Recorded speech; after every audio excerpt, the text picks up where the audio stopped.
السلام علیکم ورحمۃ اللہ تعالیٰ وبرکاتہ۔ الحمد للہ رب العالمین، والصلاة والسلام علی سید الانبیاء والمرسلین وعلی آلہ وصحبہ اجمعین۔ اما بعد، فقد قال اللہ تعالیٰ فی القرآن الحکیم: اعوذ باللہ من الشیطان الرجیم، بسم اللہ الرحمن الرحیم۔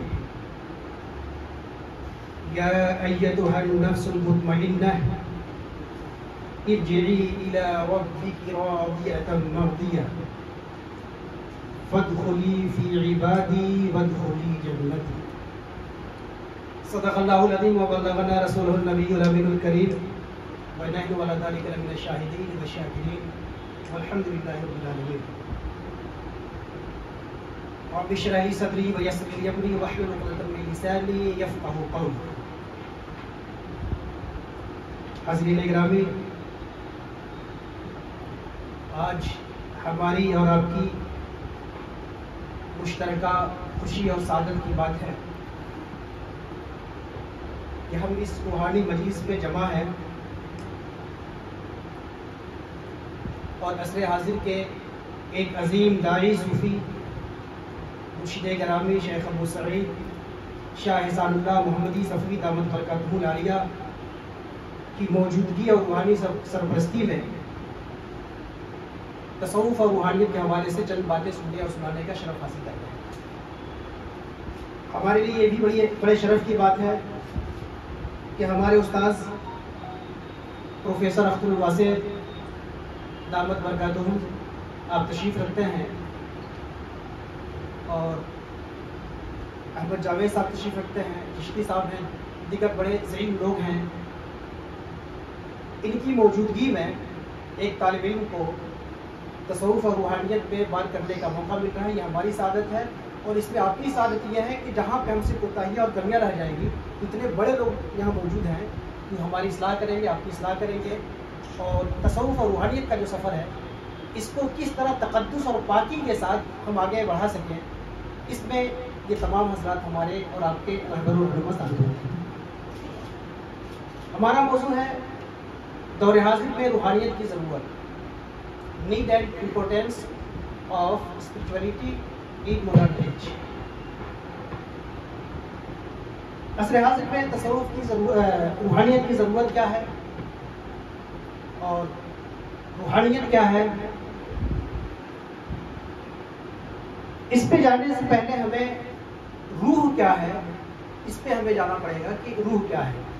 اور روح کے حوالے سے جو مختلف نقطۂ نظر ہیں، بہت سارے خیالات ہیں، افکار ہیں، ان میں خاص بڑے تصورات کیا ہیں روح کے تعلق سے۔ روح پہ بڑی فلسفیانہ بحثیں موجود ہیں، ان میں 3 تصورات کو ہم نے خاص طور پہ لیا ہے۔ ایک ہندوازم کا تصور، دوسرا اسلام کا تصور، اور تیسرا مادیت کا تصور۔ ہندوازم میں کہا گیا ہے کہ انسان 5 تتوں سے بنا ہے، اور ان 5 تتوں میں 4 تو مادے ہیں، میٹرز ہیں، آگ، مٹی، ہوا اور پانی، اور 5واں جو تتو ہے یہ آتما ہے، روح ہے۔ اس کے ساتھ جب یہ کہا گیا کہ 5واں آتما اور روح ہے اور وہ مادہ نہیں ہے، میٹر نہیں ہے، تو گویا مطلب یہ ہوا کہ آتما جو ہے بیونڈ دا میٹر ہے۔ اس کا مطلب یہ ہوا کہ آتما مادے سے، جسم و جسمانیات سے اوپر کی چیز ہے۔ اور اس کے ساتھ یہ بھی ایک بات مسلم ہے کہ جو پرماتما ہے، پرماتما بھی مادے سے اوپر کی چیز ہے، تو آتما بھی مادے سے اوپر کی چیز اور پرماتما بھی مادے سے اوپر کی چیز، فزیکل ورلڈ سے اوپر کی چیز ہو گئی۔ تو جب آتما اور پرماتما دونوں اوپر ہو گئے اور اس فزیکل ورلڈ سے باہر کی چیز ہو گئی، بیونڈ دا فزکس جب ہو گئے، فزیکل ورلڈ ہو گئے، تو اس سے پھر ایک خیال پیدا ہوا کہ دونوں فزیکل ورلڈ سے چونکہ اوپر ہیں، تو اس کا مطلب یہ ہوا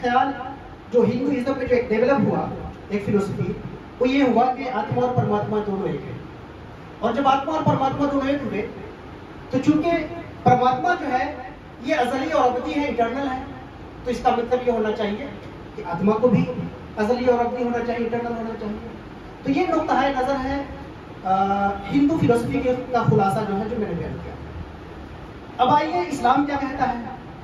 اسلام میں بھی جو بنیادی فکر ہے وہ یہی ہے کہ انسان 4 مادے 4 عناصر اور 5 عناصر سے بنا ہے, اور 5 عناصر میں 4 مادے ہیں, اور جو 5واں ہے یہ روح ہے. تو وہ جو بیس تھا, فرسٹ جو لائن تھی وہ ہندوازم اور اسلام میں سیم ہو گئی. لیکن فرق یہاں پہ ہو گیا کہ انہوں نے بیونڈ اور فزیکل ورلڈ ہونے کی وجہ سے, مادی دنیا سے اوپر کے ہونے کی وجہ سے, ماورا ہونے کی وجہ سے یہ کہا تھا کہ آتما اور پرماتما دونوں ایک ہیں. لیکن اسلام میں یہ کہا گیا کہ جو ہماری ورلڈ ہے, جو دنیا ہے, اس کے کئی لیولز ہیں, کئی لیولز ہیں. فزیکل ورلڈ ہے, عالم ناسوت ہے, اس کے اوپر عالم ملکوت ہے, عالم ارواح و ملائکہ ہے, اس کے اوپر ہر ماورا سے ماورا جو ہے ذات بحق ذات خداوندی ہے, حق تعالیٰ ہے, حق ہے. اور وہ حق تعالیٰ وہ ذات جس طرح عناصر کو بنانے والا ہے, میٹرز کو بنانے والا ہے, مادہ کو بنانے والا ہے, اسی طرح روح کو بھی بنانے والا ہے. تو روح بھی مخلوق ہے اور جسم بھی مخلوق ہے, اور دونوں کا خالق اللہ تعالیٰ ہوا. چونکہ اللہ ہمارا معبود ہے اور ہم عابد ہیں, اور جب ہم عابد ہیں تو ہم عابد ہیں کا مطلب کیا ہوا, ہماری آنکھیں, ہمارا بدن, ہماری زبان, یہ تو عابد ہیں ہی. لیکن اصل عابد کون ہے؟ اصل عابد ہماری روح ہے. جب تک ہماری روح عبادت نہ کرے تو پھر ہم چاہے کھڑے ہو جائیں, جھک جائیں, سجدے میں چلے جائیں, اگر روح عابد نہیں ہے تو عبادت نہیں ہوگی. تو گویا روح خود عابد بھی ہے, مخلوق بھی ہے, اور خدا ہمارا معبود ہے. تو یہ کہا گیا اسلام میں کہ 5 عناصر سے تو بنے ہیں, لیکن یہ 5 عناصر مخلوق ہیں اور خدا ان سب سے ماورا ہے. میٹریلزم میں کی بات کریے, آپ مادیت کی بات کریے. مادیت میں کہا گیا کہ بھائی روح ہے نہیں. روح کیا ہوا؟ روح ہے نہیں. اور روح ہے کیا؟ چونکہ ہماری جو باڈی ہے یہ 4 عناصر سے بنے ہیں, آگ, مٹی, ہوا اور پانی, یہ تو سب مانتے ہیں. اور پھر جب یہ آپس میں ملتے ہیں اور ان کے جب ترکیب ہوتی ہے, آپس میں ایک دوسرے سے جڑتے ہیں, ملتے ہیں, ان کے اجزاء کم اور بیش ہوتے ہیں, تو اس کی وجہ سے جو ان کی باہمی حرکت سے جو عمل ہوتا ہے, اندر جو عمل ہوتا ہے, یعنی فزیکل جو عمل ہوتا ہے, کیمیکل جو عمل ہوتا ہے, اسی کا نام روح ہے. الگ سے کوئی چیز روح نہیں ہے. یہ میٹریلزم میں کہا گیا, مادیت کے لوگوں نے کہا. تو یہ 3 بڑے نقطۂ نظر ہیں روح کے حوالے سے. اب ہم یہ اس پہ آئے کہ روح کے بارے میں جو یہ 3 نقطۂ نظر آئے, اور خاص طور پہ اس میں جو 2 باتیں ہیں کہ مادیت میں کہا گیا روح ہے ہی نہیں. اور آپ جانتے ہیں, اور لوگ بھی کہتے ہیں کہ بڑے بڑے سائنٹسٹ اور بڑے بڑے ڈاکٹرز سب ظاہر سی بات ہے میٹریلزم سے جڑے ہوئے ہیں, مادیت سے جڑے ہوئے ہیں, اور وہ کہہ رہے ہیں روح نہیں ہے. ایسا کیوں؟ اس کی وجہ یہ ہے, اس کا جواب یہ ہے کہ جو ہماری سائنس ہے نا, یا ہم کہہ سکتے ہیں کہ جو روح ہے, روح کو جاننے کا جو ذریعہ ہے, 2 ذریعہ ہو سکتے ہیں. ایک ذریعہ حسی ذریعہ, سینس کے ذریعہ ہم کسی چیز کو جانتے ہیں, اپنے حواس کے ذریعہ کسی چیز کو جانتے ہیں. دوسری چیز ہے وجدان کے ذریعہ کسی چیز کو جانتے ہیں. ہمارے پاس جتنے لیبورٹریز ہیں یہ سب جسم کو ناپنے اور جسم کو توڑنے اور جسم کو ناپنے اور اس کو پتہ لگانے کے لیے بنے ہیں. یہ سب سینسری ورلڈ سے اس کا تعلق رکھتے ہیں, یہ حسی چیزیں ہیں. تو سائنس کے جتنے آلات ہیں یہ سب ان کا تعلق ہے حسی چیزوں سے, اور حواس سے جسم اور جسمانیت کا ادراک ہوتا ہے. اب حواس کے ذریعہ روح چونکہ جسمانیت والی چیز ہی نہیں ہے, مادی چیز ہی نہیں ہے, اس لیے دنیا میں چاہے جتنی بڑی آپ سائنس کی جو ہے آبزرویٹری بنا لیجئے, لیبورٹریز بنا لیجئے, اس میں روح نظر نہیں آئے گی. تو یہ بالکل صحیح ہے کہ کسی بھی لیبورٹریز میں روح نظر نہیں آئے گی, چونکہ ان کا جو ناپنے کی جو چیز ہے, جس چیز کو ناپتے ہیں وہ مادے کو ناپتے ہیں, اور وہ جب مادہ ہی نہیں ہے تو وہاں پہ مادہ نظر نہیں آئے گی. تو اس طور پہ یہ تو کہا جا سکتا ہے کہ کسی بھی لیبورٹریز میں روح نظر نہیں آئی ہے. لیکن روح نظر نہیں آئی کا ایک الگ بات ہوگی، اور روح نہیں ہے یہ ایک الگ چیز ہے۔ مثال کے طور پہ ہم جو رنگ دیکھ رہے ہیں یہاں پہ اپنی آنکھوں سے دیکھ رہے ہیں، اب جس کے پاس آنکھ کے علاوہ سارے حواس ہوں، کان ہو، ٹیسٹ ہو، سارے حواس ہوں، وہ کیا رنگ کو پہچان سکتا ہے؟ اور آنکھ نہیں ہے، کمرے میں آیا اور دیکھ کے چلا گیا، کہا کہ اس میں کوئی رنگ نہیں ہے، کمرے میں تو کالا کالا سے بنا ہوا، کوئی رنگ نہیں ہے۔ تو اب چونکہ اس کا جو رنگ کو ناپنے کا جو ذریعہ تھا آنکھ، یہ آنکھ اس کے پاس نہیں ہے، اس لیے اس نے رنگ کو نہیں دیکھا۔ تو رنگ کو دیکھا نہیں، اس کا مطلب یہ نہیں کہ رنگ ہے نہیں۔ تو یہ تھوڑی سی گڑبڑی ہوئی کہ اسپرٹ جو روح ہے، اس کے جاننے کا ذریعہ ہمارا وجدان ہے، مادی ذرائع نہیں ہے، وجدانی ذرائع ہے۔ اور وجدانی ذریعہ ہی کا نتیجہ ہے کہ ایک معمولی بچہ بھی جانتا ہے کہ میں ہوں، میرا باپ ہے، میں اور میرا کا تعلق جو ہے، ایک معمولی بچہ جانتا ہے، ایک دیہاتی جانتا ہے، ایک جنگلی جانتا ہے۔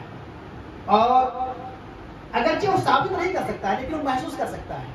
ایک چھوٹا بچہ اس کو کسی چیز پہ یقین ہو نہ ہو، اس بات پہ پورا یقین ہے کہ میں ہوں، اور یہ میں کا جو داخلی احساس ہے یہی دراصل روح کا احساس ہے، روح کا ادراک ہے۔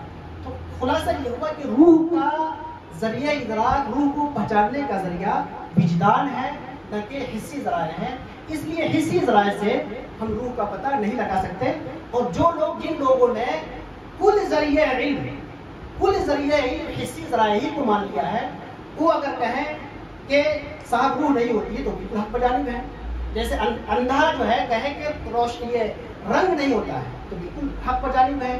ایک بہرا کہے کہ کوئی آواز نہیں ہوتی ہے تو بالکل حق بجانب ہے، چونکہ اس کو آواز ناپنے کا جو ذریعہ اس کے پاس ہے نہیں۔ اب ہم اس پہ آتے ہیں کہ روحانیت کیا ہے، اسپرچولیٹی کیا ہے اصل میں۔ تو آج کے ڈیٹ میں کئی اس کی میننگ لوگوں نے بتایا، اپنے طور پہ لوگ اس کی تعبیر کرتے ہیں، تشریح کرتے ہیں۔ اور آپ جانتے ہیں کوئی چیز بڑی ہوتی ہے، جب بھی کوئی چیز بڑی ہوتی ہے تو اس کو بتانے کے اس کے لیے مختلف الفاظ اور تعبیرات استعمال کی جاتے ہیں۔ تو روحانیت کے بارے میں بھی، اسپرچولیٹی کے بارے میں بھی مختلف تعبیرات موجود ہیں۔ کسی نے کہا کہ جو ہماری قدریں ہیں زندگی کی، اس کی میننگ اور پرپس، مقصدیت کا نام ہے، زندگی کی مقصدیت کا نام روحانیت ہے۔ اگر ہماری زندگی کسی مقصد کے تحت چل رہی ہے تو اس کا مطلب روحانی زندگی ہے، اور اگر ہماری زندگی مقصد کے بغیر چل رہی ہے تو اس کا مطلب کیا ہے کہ روحانی زندگی نہیں ہے۔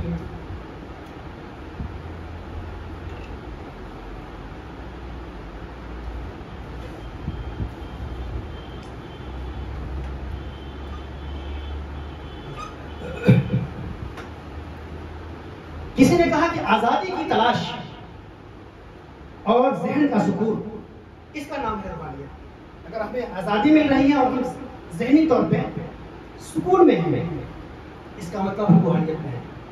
اور اگر ہم ٹینشن میں ہیں، ہم غلامی کے احساس میں ہیں، ہم دبے کچلے ہیں، اس کا مطلب ہم روحانیت سے محروم ہیں۔ کسی نے کہا کہ زندگی کا احساس اگر ہمارے اندر باقی ہے تو روحانیت باقی ہے۔ کسی نے کہا کہ تعلقات جو ہمارے ہیں ایک دوسرے کے ساتھ، خدا کے ساتھ، بندوں کے ساتھ، بھائی کے ساتھ، بہن کے ساتھ، ان تعلقات میں گرمی باقی ہے تو اس کا مطلب یہ روحانیت ہے۔ اور تعلقات میں کوئی گرمی نہیں ہے، بس جیے جا رہے ہیں تو اس کا مطلب روحانیت نہیں ہے۔ کسی نے کہا کہ موجودہ وقت کے ساتھ زندہ رہنا، حال میں زندہ ہونا، کچھ لوگ ماضی میں جیتے ہیں، کچھ لوگ مستقبل میں جیتے ہیں، ہر لمحے کو جینا، یہ روحانیت ہے۔ اور حال سے بے خبر ہونا، یہ روحانیت نہیں۔ تو یہ روحانیت کی مختلف یہ فلسفیوں کے اپنے اپنے اقوال ہیں، اور یہ اس پہ ڈیبیٹ اور بحث کا موضوع ہے۔ ہم نیچے آتے ہیں کیونکہ ہم لوگ نیچے کے لوگ ہیں۔ روحانیت کیا ہے، اس کو 3 اسٹیپ میں سمجھیے۔ میں اس کو سمجھتا ہوں کہ 3 اسٹیپ میں روحانیت کو بہت آسانی کے ساتھ سمجھا جا سکتا ہے۔ پہلا کیا ہے، فیلنگ دا اسپرٹ، اپنی روح کو محسوس کرنا ہے۔ آپ کو اوپر نہیں دیکھنا ہے، آپ کو اپنے من میں ڈوبنا ہے، اپنے من میں ڈوب کر باجا سراغ زندگی، اپنے من میں جھانکنا، اپنی خودی کو محسوس کرنا، اپنے آپ کو محسوس کرنا ہے، اپنی روح کو محسوس کرنا ہے، پہلا اسٹیپ۔ دوسرا اسٹیپ کیا ہے کہ جب روح کا احساس ہو جائے، روح کا وجدان ہو جائے، روح کا جب محسوس ہونے لگے، اپنا وجود جب محسوس ہونے لگے تو اپنے وجود کو، جو فانی وجود ہے، جو چند لمحے کا وجود ہے، اس وجود کو پیوریفائی کیا جائے، پاک کیا جائے، اپنے وجود کو، اپنے روح کو پاک کیا جائے۔ کس لیے پاک کرنا ہے؟ روح اعظم سے جوڑنے کے لیے، خالق عالم سے جوڑنے کے لیے، روح حقیقی سے جوڑنے کے لیے. تو چونکہ وہ ذات جو روح خالق کائنات ہے، خدا ہے، وہ ذات چونکہ پاک ہے، اور پاک سے تعلق قائم کرنے کے لیے ضروری ہے کہ جس پاک سے اگر آپ تعلق قائم کرنا چاہتے ہیں تو آپ بھی پاک ہوں. اس لیے اپنی روح کو محسوس کرنے کے بعد دوسرا کام ہے کہ خدا سے تعلق قائم کرنے کے لیے اپنی روح کو پیوریفائی کریں اور پاک کریں. جب یہ دو چیزیں ہو جائیں گی، جب آپ اپنے خود کو محسوس کر لیں گے، اپنے نفس کا تزکیہ کر لیں گے، نفس کو صاف کر لیں گے، ستھرا کر لیں گے، اور اس کو خدا سے جو پاک ذات ہے، جو اصل وجود ہے، اس وجود کے ساتھ جب کنیکٹ کریں گے، تو جب آپ اپنی ذات سے کو محسوس کرنے کے بعد خالق ذات کی طرف متوجہ ہو جائیں گے، اس سے تعلق قائم کر لیں گے، اس کے بعد خود بخود آپ کے ذہن میں بھی سکون ہوگا، آپ کی روح میں بھی سکون ہوگا، آپ کے معاشرے میں بھی سکون ہوگا، اس دنیا میں بھی سکون ہوگا، اور اس کے آنے والی دنیا میں بھی سکون قائم ہو جائے گا. تو یہ میں سمجھتا ہوں کہ روحانیت بہت سادہ انداز میں اس طرح سمجھا جا سکتا ہے.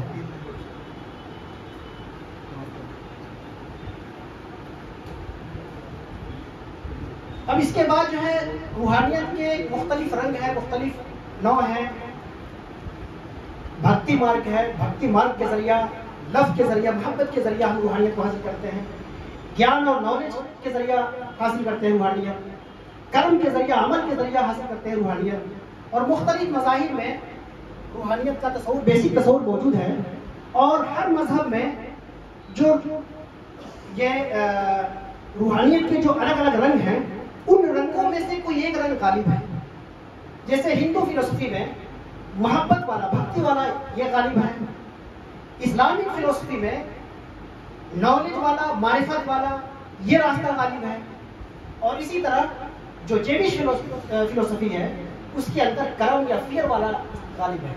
ویسے سارے رنگ ہر مذہب میں موجود ہیں، لیکن ہر مذہب کا اپنا روحانی ایک امتیاز ہے. اسلام کا جو روحانی امتیاز ہے وہ کیا ہے؟ معرفت ہے اور نالج ہے. اب جو یہ کہا گیا کہ اسلامی روحانیت کا جو سب سے نمایاں رنگ ہے یہ معرفت ہے، تو اس کا مطلب یہ نہیں ہے کہ صرف اسلامی روحانیت میں معرفت ہے، دوسرے عناصر نہیں ہیں. دوسرے عناصر بھی موجود ہیں. جیسے رومی کی جو روحانیت ہے وہاں پہ نالج کے ساتھ محبت کا غلبہ ہے. امام ابن العربی کی جو روحانیت ہے یہ پیور معرفت والی راہ ہے، یعنی معرفت اپنی انتہائی سطح پہ جو ہے ابن العربی کے فلسفے میں پائی جاتی ہے. اسی طرح امام غزالی کی جو روحانیت ہے، امام غزالی کی روحانیت میں نالج کے ساتھ عمل اور خوف والا رجحان پایا جاتا ہے. تو یہ روحانیت کے مختلف رنگ مسلم روحانیوں، مسلم صوفیوں کے یہاں بھی الگ الگ طور پہ، نمایاں طور پہ پایا جاتا ہے. اب ہم یہ دیکھتے ہیں کہ دیکھیں کہ روحانیت کے حوالے سے موجودہ فیکٹس کیا ہے، حقائق کیا ہے. روحانیت کوئی آج کی چیز نہیں ہے اور نہ آج کی ضرورت ہے. روحانیت ایک دائمی ضروری ہے، ایک یونیورسل اور آفاقی چیز ہے اور ہمیشہ کی چیز ہے. چونکہ جب بھی مادہ ہوگا، جب بھی فزکس ہوگی، جب بھی کوئی وجود ہوگا تو کوئی وجود اپنے روح کے بغیر نہیں ہوگا. کوئی وجود بغیر روح کے اس میں مانویت نہیں ہوگی. تو جو کائنات کا تسلسل ہے، یہ کائنات بغیر روحانی وجود کے نہیں ہو سکتا. اس لیے روحانیت جو ہے ایک دائمی حقیقت ہے. روحانیت کا تعلق چونکہ موجودہ دنیا سے ہوتا ہے، روح کا تعلق جسم سے ہوتا ہے، یہ بھی ایک فیکٹ ہے. یہ بھی ایک فیکٹ ہے کہ روحانیت کا زوال ہوا ہے. جو متقدمین کے ہاں جو روحانیت کی باتیں ہوتی تھی اور روحانیت پہ جو توجہ تھی، روحانیت کے لیے جو لوگ وقت دیتے تھے، آج لوگ نہیں دیتے. بلکہ روحانیت کے لیے وقت دینا تو دور کی بات ہے، روحانیت کا ذکر کرنا، روحانیت کو سننا اور سنانا یہ بھی آج بھی لوگ پسند نہیں کرتے ہیں. اس کا مطلب یہ ہے کہ روحانیت میں ڈکلائن ہوا ہے، زوال ہوا ہے. یہ بھی ایک فیکٹ ہے کہ روحانی زوال کی وجہ سے، روحانیت کے زوال کی وجہ سے ہمارے اخلاق میں بھی بگاڑ آیا ہے. ہمارے اخلاق بھی بگڑے ہیں، ہمارے اصول بھی بگڑے ہیں، اور ہمارا فزیکل ورلڈ جو دنیا ہے یہ بھی مختلف طرح کی تباہیوں میں، جنگوں میں اور فضائی تباہی میں، مختلف طرح کی تباہیوں میں یہ گھرتی جا رہی ہے. اس کا مطلب یہ ہوا کہ جب روحانی زوال کی وجہ سے کائنات اپنے اندر سے مختلف جہتوں سے تباہ ہوتی جا رہی ہے، تو اس کا تقاضا کیا ہے؟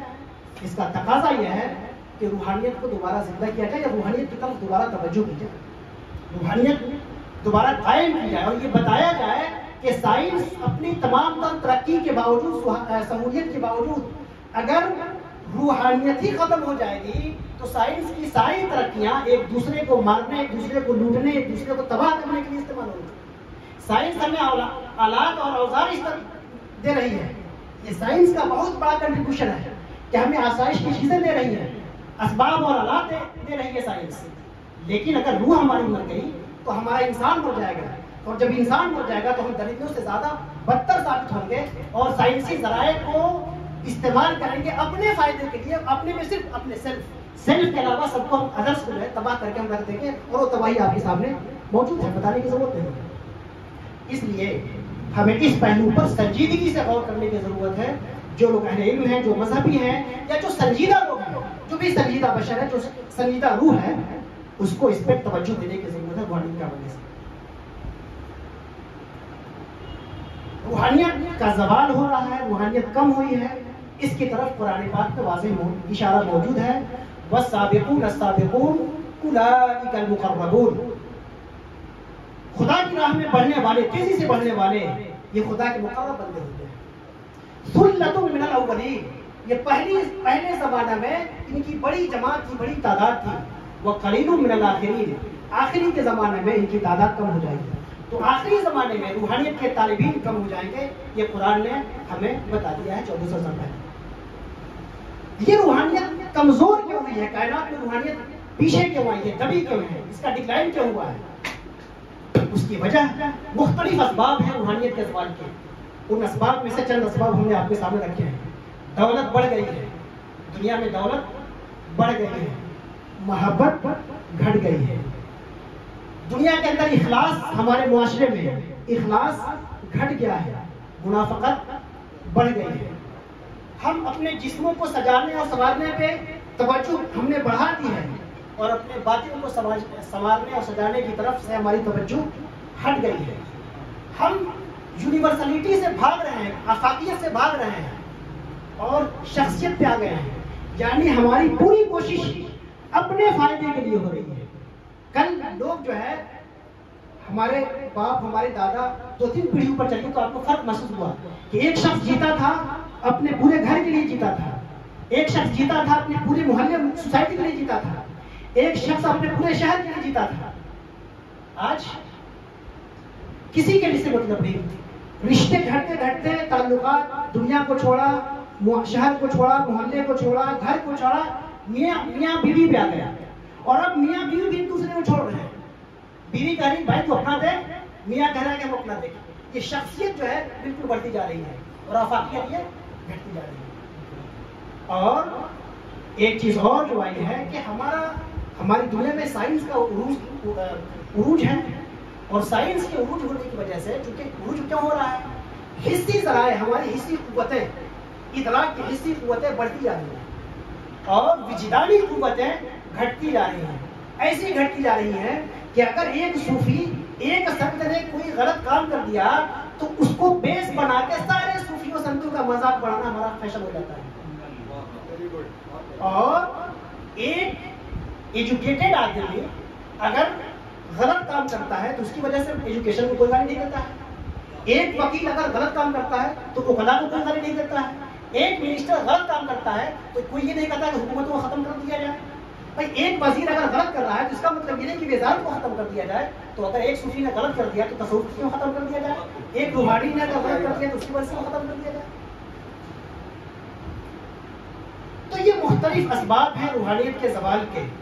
ان سارے اسباب کو اگر سمیٹا جائے تو اس پر آتے ہیں, یہ سارے اسباب سمٹ کے اس نقطے پہ آ جاتے ہیں کہ دراصل مینیفیسٹیشن میں اور ٹروتھ میں فاصلہ ہو گیا ہے. حق جو ہے, حق سے جو خلق کا وجود ہوتا ہے, یہ فلسفیانہ بحث ہے, ادھر ہم نہیں جائیں گے.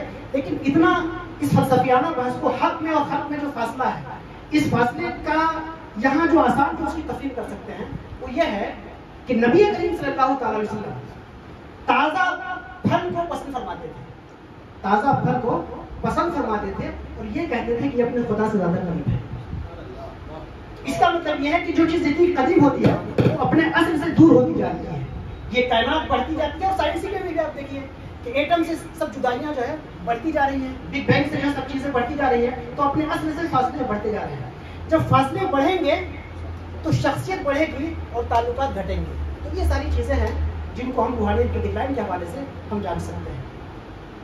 روحانیت کیوں ضروری ہے, اور روحانیت اگر ختم ہو جائے گی یا روحانیت کم ہو جائے گی تو اس کا نتیجہ کیا آئے گا؟ اس کا نتیجہ یہ آئے گا کہ خود غرضی بڑھ جائے گی, سماجی سطح پہ بھی, علاقائی سطح پر بھی اور عالمی سطح پر بھی. روحانیت کم ہوگی تو ہمارے اندر ٹینشن بڑھے گا, ٹینشن کا مبتلا ہوں گا, شخصی طور پہ بھی اور یونیورسل سطح پہ بھی.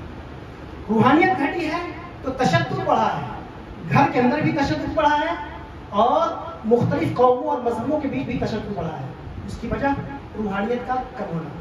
روحانیت گھٹی ہے تو نفرتیں بڑھی ہیں, مختلف مذاہب کے بیچ نفرتیں بڑھی ہیں اور ایک مذہب کے مختلف فرقوں کے بیچ نفرتیں بڑھی ہیں. اور حد یہ ہو گئی کہ روحانیت گھٹنے سے, روحانیت کے گھٹنے کا یا کم ہونے کا سب سے جو بدترین شکل ہے, وہ بدترین شکل یہ ہے کہ بیٹا اپنے باپ کا انکار کرنے لگا, انکار سے مراد اس سے دوری بنانے لگا, اور بندہ اپنے خدا سے دوری بنانے لگا. یہ روحانیت کے گھٹنے کی سب سے بدترین نتائج ہماری اور آپ کی نگاہوں کے سامنے ہیں.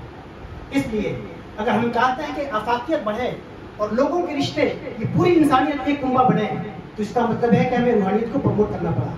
اگر ہم چاہتے ہیں کہ اپنے ظاہر و باطن میں ایک تناسب پیدا کریں, توافق پیدا کریں, تو ہمیں روحانیت کی طرف آنا ہوگا. اگر ہم چاہتے ہیں کہ اپنے دلوں کے اندر اور اس دنیا کے اندر امن قائم کریں تو روحانیت کی طرف آنا ہوگا. ہم چاہتے ہیں کہ اپنی ابدیت کا اعتراف کریں اور اپنے رب کی خالقیت کا اعتراف کریں, تو اس کے لیے ہمیں روحانیت کی طرف آنا پڑے گا. اور اگر ہم چاہتے ہیں کہ اپنے 5 تتووں میں 5ویں تتو بھی ہمارا مکمل ہو جائے, جس طرح ہمارے 4 تتو مکمل ہو رہے ہیں, 5واں تتو بھی ہمارا سمجھ جائے, تو اس کے لیے ہمیں روحانیت کی طرف آنا ہوگا. اللہ رب العزت نے یہی فرمایا, یا ایتھا النفس المطمئنہ ارجعی الی ربک راضیۃ مرضیہ فادخلی فی عبادی وادخلی جنتی. اے مطمئن جان, اپنے رب کی طرف لوٹ آ, اپنے رب سے راضی ہو کر, اس حال میں کہ رب کس سے راضی ہو جائے گا, اور میرے بندوں میں شامل ہو جا اور میری جنت میں داخل ہو جا. اللہ نے ارواح تو پیدا کیے, لیکن یہاں اپنی طرف جو بلانے کی بات آئی تو مطلق روح کو نہیں بلایا, اللہ نے نفس مطمئنہ کو بلایا. نفس کے جو 3 لیولز ہیں, نفس کے تو بہت, روح کے تو بہت سارے لیولز ہیں, لیکن بہت سارے لیولز کو جب ہم سمیٹتے ہیں تو روح کے 3 لیولز بنتے ہیں, النفس المطمئنہ, النفس اللوامہ, النفس الامارہ. یہ 3 لیولز ہیں, اور 3 لیولز میں رب جس نفس کو بلا رہا ہے, جس روح کو بلا رہا ہے, وہ نفس مطمئنہ ہے. اپنی طرف جس روح کو بلا رہا ہے وہ نفس مطمئنہ ہے. اب نفس مطمئنہ کیا ہے, نفس لوامہ کیا ہے, نفس امارہ کیا ہے؟ اگر ہم ٹرم میں بات کریں تو بات لمبی ہوگی. خلاصہ یہ ہے, آپ خود ناپ سکتے ہیں اپنے اندر جھانک کر کے. میں آپ کے بارے میں نہیں بتا سکتا, نہ آپ میرے بارے میں بتا سکتے ہیں. ہم اپنے سے پوچھ سکتے ہیں کہ ہمارے نفس کی کنڈیشن کیا ہے, اور نفس امارہ ہے یا نفس لوامہ ہے یا نفس مطمئنہ ہے. اگر ہم برائی میں ایسے رچ بس گئے ہیں کہ برائی ہماری نگاہوں میں برائی نہ رہے, اس کا مطلب یہ ہے کہ نفس ہمارا امارہ ہے. ہم برائی کر تو رہے ہیں لیکن اس کا احساس زندہ ہے, اس کا مطلب ہمارا نفس لوامہ ہے. اور اگر ہم برائی کے تصور سے اور برائی کے عمل سے دور ہو چکے ہیں, اس کا مطلب یہ ہے کہ ہمارا نفس مطمئنہ ہے. ہمیں کوشش کرنا چاہیے کہ پہلے اپنے نفس کو ملامت کریں, برائی سے ٹوکیں, ٹوکتے ٹوکتے اس کیفیت میں لا کے آ جائیں کہ اپنے نفس کو برائی سے دور کر دیں. جب نفس کو برائی سے دور کر دیں گے, نفس کا تزکیہ ہو جائے گا, نفس پاک ہو جائے گا, نفس مقدس ہو جائے گا, اور اس ذات مقدس سے اس کا تعلق قائم ہو سکے گا. اس روحانیت کو حاصل کیسے کیا جائے؟ علامہ اقبال نے reconstruction of Islamic Muslim thought جو کتاب لکھی, اس کا آخری خطبہ جو ہے کہ اس ریلیجن پاسبل, کیا دھرم, کیا مذہب ممکن ہے. تو اقبال نے آخری جو اپنا لیکچر دیا ہے, آخری سوال یہ قائم کیا ہے کہ کیا مذہب ممکن ہے. اسی کو ہم دوسرے لفظوں میں کہہ سکتے ہیں کہ کیا اسپرچولیٹی پاسبل, کیا روحانیت ممکن ہے. بات وہی ہے. اقبال نے کہا کہ آج کی ڈیٹ میں, آج سائنس اور فلاں اتنی ترقی ہو چکی ہے اور اتنے سوالات آ چکے, تو کیا مذہب ایک زندہ حقیقت کی طرح کی طرح آگے بڑھ سکتا ہے؟ کیسے مذہب کو ہم ایک زندہ حقیقت کے طور پہ ثابت کر سکتے ہیں؟ اقبال نے اس کا جواب دیا کہ اس کے لیے ایک سائیکولوجیکل ایکسپیرینس کی ضرورت ہے، نفسیاتی تجربے کی ضرورت ہے. حالانکہ اسپرچول ٹرم کو استعمال کرنا چاہیے، روحانی تجربے کی ضرورت ہے. تو اقبال نے کہا کہ روحانیت کو زندہ اور روحانیت کو قائم رکھنے کے لیے ضروری ہے کہ ہم اور آپ سب روحانی تجربے سے گزرے ہیں. لیکن سوال یہ ہے کہ جب میں نے بتا دیا کہ روحانی قدریں، وجدانی قوتیں کم ہو گئی ہیں، تو روحانی تجربہ ہر شخص کیسے کرے گا؟ یہ راستہ تو بہت اچھا ہے کہ روحانی تجربہ کر کے روحانیت حاصل کی جائے، لیکن لوگوں کی وجدانی قوتیں کم ہو گئی ہیں، انہیں اپنے وجود کا احساس نہیں رہا ہے. تو جب عام یہ ظاہرہ بن چکا ہے کہ روحانی وجدانی قوت کم ہو گئی ہے، تو ہر شخص تجربہ کیسے کرے گا؟ اس سوال کا جواب جو پروفیسر سید حسین نصر نے جو جواب دیا ہے اس سوال کا، وہ جواب زیادہ آسان ہے. وہ جواب یہ دیا ہے کہ سید حسین نصر نے کہا کہ دنیا کے سارے لوگ سائنٹسٹ نہیں ہوتے، دنیا کے سارے لوگ سائنس نہیں پڑھتے، فزکس نہیں پڑھتے. لیکن نیوٹن نے کیا کہا؟ نیوٹن نے ایک نظریہ دیا، اس نظریے کو ایک عام رکشہ چلانے والا بھی پڑھ لیا، سن لیا، مانتا ہے. ایک بچہ چوتھی کلاس میں نیوٹن کی تھیوری پڑھ لی، وہ بھی مانتا ہے. اس بچے نے تجربہ نہیں کیا، لیکن چونکہ نیوٹن کو اس کا اعتماد ہے کہ نیوٹن چونکہ اس فیلڈ کا ایکسپرٹ ہے، اور جب اس فیلڈ کا ایکسپرٹ کہہ رہا ہے تو اس کی بات پہ بھروسہ کرنا چاہیے. تو جب مادیت کے حوالے سے نیوٹن کی بات پہ اعتماد کیا جا سکتا ہے، تو روحانیت کے اعتبار سے غوث اعظم کی بات پہ کیوں نہیں اعتماد کیا جا سکتا ہے؟ روحانیت کے اعتبار سے جو روحانیت کے جو ایکسپرٹ ہیں، خواجہ نظام الدین اولیاء کی بات پہ کیوں نہیں اعتماد کیا جا سکتا ہے؟ اس لیے سید حسین نصر نے کہا کہ روحانیت کا آسان راستہ جو عام لوگوں کے لیے ہے وہ یہ ہے کہ یہ گرو بیسڈ ہو، ٹیچر بیسڈ ہو، مرشد بیسڈ ہو، کہ آپ مرشد پہ جو لوگ اس کا تجربہ رکھتے ہیں ان کے تجربے پہ آپ اعتماد کریں اور ان کے ساتھ رو کے چلیں. چونکہ قرآن نے بھی اسی کی طرف اشارہ کیا ہے، اور ہر شخص روحانیت کا اعلیٰ تجربہ نہیں کر سکتا ہے. اس لیے روحانیت کے جو اعلیٰ تجربہ کار ہیں ان کی صحبت اور رفاقت میں روحانیت کا سفر یہ آسانی کے ساتھ آگے بڑھ سکتا ہے. اور اسی کے ساتھ ہم گفتگو کو ختم کر رہے ہیں. آخر میں جب ہم نے اپنا پریزنٹیشن تیار کیا اور پریزنٹیشن تیار کرنے کے بعد مرشد گرامی کو دکھایا تو شیخ نے ہمارے اس پر ایسے ہی روا روی میں چند باتیں کہی کہ بھائی جسم ہے تو روح ہے، تو جسم کی روحانیت ہماری روح میں چھپی ہوئی ہے، اس کی ضرورت ہے. عقل کی بھی روحانیت ہے، ہماری جو عقل ہے اس کی بھی روحانیت ہے. عقل کی روحانیت ذکر الہی ہے. ہمارا جو علم ہے، علم کی بھی روحانیت ہے. علم کی روحانیت عمل ہے. اگر علم ہے عمل نہیں ہے تو اس کا مطلب بغیر روحانیت کیا ہے؟ عمل کی روحانیت ایمان ہے. ہم اٹھا بیٹھا کر رہے ہیں اور اللہ پہ یقین نہیں ہے تو یہ نماز نہیں، ایکسرسائز ہے. تو عمل جو کر رہے ہیں اس کی بھی روحانیت ہے. عمل کی روحانیت ایمان ہے. ایمان کی بھی روحانیت ہے. ایمان کی روحانیت احسان ہے. اس احساس کے ساتھ اللہ کی عبادت کرنا کہ وہ ہمیں دیکھ رہا ہے، یا اس احساس کے ساتھ عبادت کرنا کہ میں اسے دیکھ رہا ہوں. تو ایمان اس لیول پہ پہنچ جائے کہ اللہ کے مشاہدے کی کیفیت پیدا ہو جائے، یہ ایمان کی روحانیت ہے. اور جب سب کی روحانیت ہے تو ارواح کی بھی روحانیت ہو. سب کی روحانیت ہے تو ارواح کی بھی روحانیت ہو. ارواح کی روحانیت کیا ہے؟ اعلیٰ حضرت فاضل بریلوی کے ایک شعر سے سمجھیے. فاضل بریلوی نے ایک شعر لکھا کہ وہ جو نہ تھے تو کچھ نہ تھا، وہ جو نہ ہو تو کچھ نہ ہو. جان ہے وہ جہان کی، جان ہے تو جہان ہے. تو یہ صوفیہ کے یہاں تمام ارواح اور تمام کائنات کی روح جو ہے ذات محمدی، وجود محمدی، یہ تمام ارواح کی روحانیت جو ہے اس ذات مقدس پہ پہنچتی ہے. اور اس فلسفے کو فاضل بریلوی نے، یہ فلسفہ ہے، اس فلسفے کو فاضل بریلوی نے شعر میں سمیٹا. اس فلسفے کو نظم میں اگر آپ کو تفصیلی طور پہ جاننا ہے تو دیوبندی حلقے کے بڑے عالم مولانا قاسم نانوتوی کی کتاب آب حیات پڑھیے. مولانا قاسم نانوتوی کی آب حیات اسی شعر اور اسی فلسفے کی تشریح پہ ہے کہ وہ جو نہ تھے تو کچھ نہ تھا، وہ جو نہ ہو تو کچھ نہ ہو، جان ہے وہ جہان کی، جان ہے تو جہان ہے۔ وآخر دعوانا ان الحمد للہ رب العالمین۔ السلام علیکم ورحمۃ اللہ تعالی وبرکاتہ۔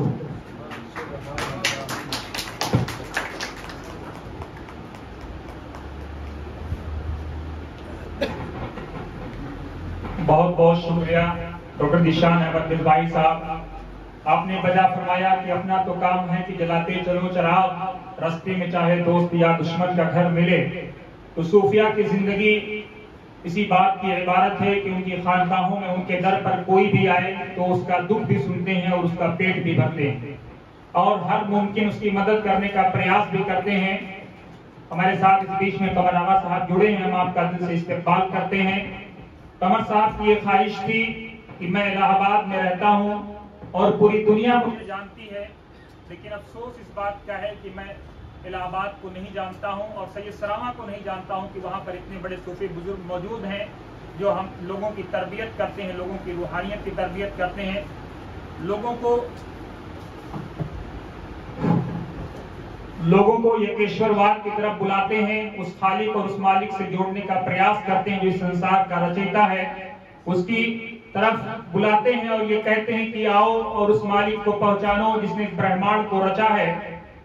تو آج ہماری خوش بختی ہے کہ قمر صاحب تشریف لائے اور ہمارے پیر و مرشد کی صحبت میں ہیں۔ انشاءاللہ محفل کے آخر میں پیر و مرشد سے وہ گفتگو فرمائیں گے اور وہ جاننے کا پریاس کریں گے کہ روحانیت کیا ہے۔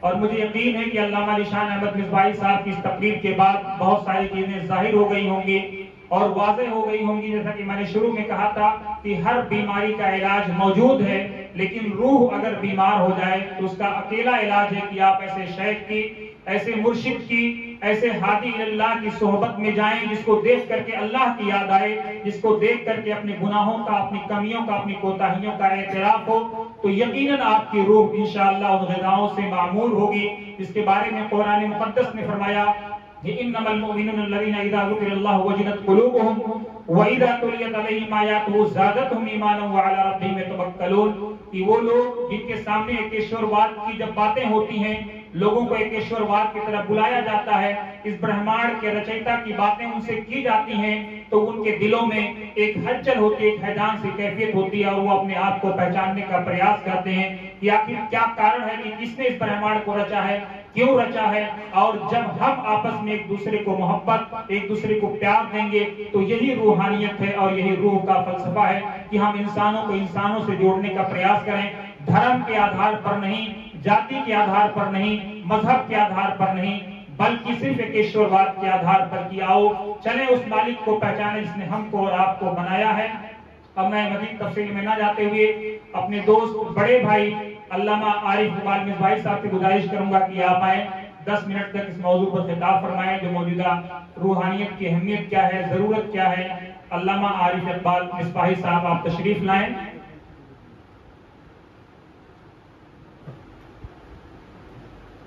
کیونکہ پریزنٹیشن کے بعد ضروری ہے کہ اور کچھ